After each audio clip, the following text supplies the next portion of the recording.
रामायण कथा भाग 77।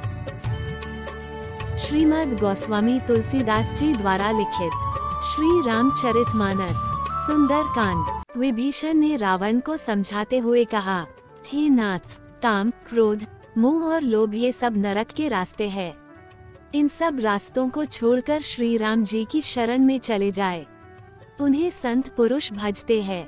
श्री राम जी सिर्फ मनुष्य के राजा नहीं है, वे समस्त लोकों के स्वामी और काल के भी काल है। वे भगवान है। वे निरामय, अजन्मा, व्यापक, अजेय, अनादि और अनंत ब्रह्म है। उन कृपा के सागर भगवान ने पृथ्वी, ब्राह्मण, गौर और देवताओं का हित करने के लिए ही मनुष्य शरीर धारण किया है। वे सेवकों को सुख देने वाले, दुष्ट का नाश करने वाले और वेद तथा धर्म की रक्षा करने वाले हैं। वैर त्याग कर उनकी शरण में जाए। वे श्री रघुनाथ जी शरणागत के दुखों का नाश करते हैं। हे नाथ, प्रभु को जानकी जी वापस लौटा दीजिए। वे आपको अवश्य ही क्षमा करेंगे। मैं बार बार आपके चरणों में पड़कर विनती करता हूँ कि आप मान, मोह और मद का त्याग कीजिए और श्री राम जी का भजन कीजिए। माल्यवान नाम का एक बहुत ही बुद्धिमान मंत्री था। उसे विभीषण के शब्द बहुत अच्छे लगे। उसने महाराज से प्रार्थना की है, तात, आपका भाई नीतिभूषण है। विभीषण जो कुछ कह रहे हैं उसे मान लीजिए।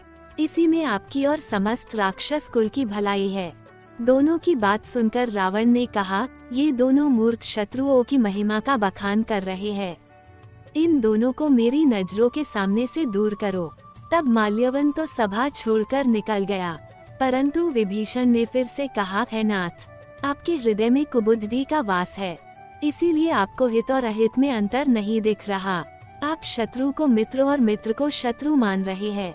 जो राक्षस कुल के लिए काल रात्रि बनकर आई है, उस सीता पर आपका मोह है। आप मेरी बात मानिए, श्री राम जी को सीता जी लौटा दीजिए, इसी में आपकी भलाई है।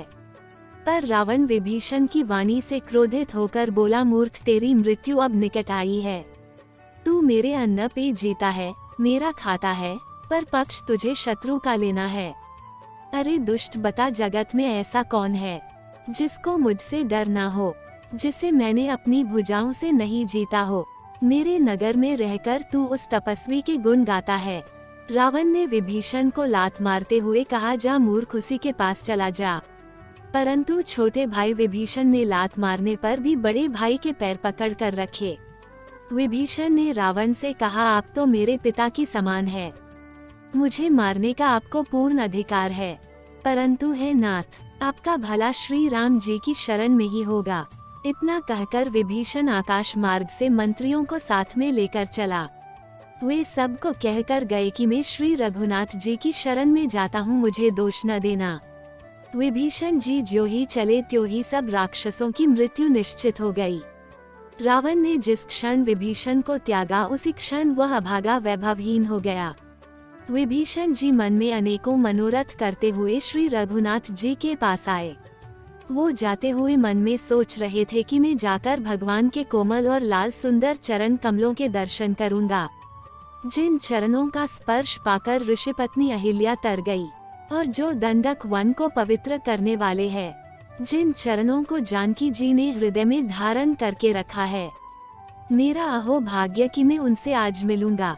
आगे की कथा अगले भाग में। जय श्री राम।